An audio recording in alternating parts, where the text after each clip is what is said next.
আশ্বিন মাসে বাপের বাড়ি আসেন ভগবতী।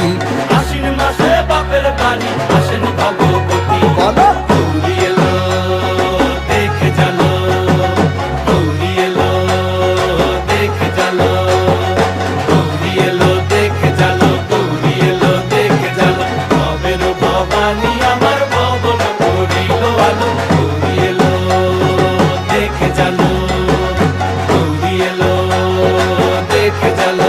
ও দেখি সিংহের উপর উইঠা চুরি, অসুরের টিকি ধরি গলায় দিছে সাপ জড়াইয়া বুকে মারছে খুঁচা। কিন্তু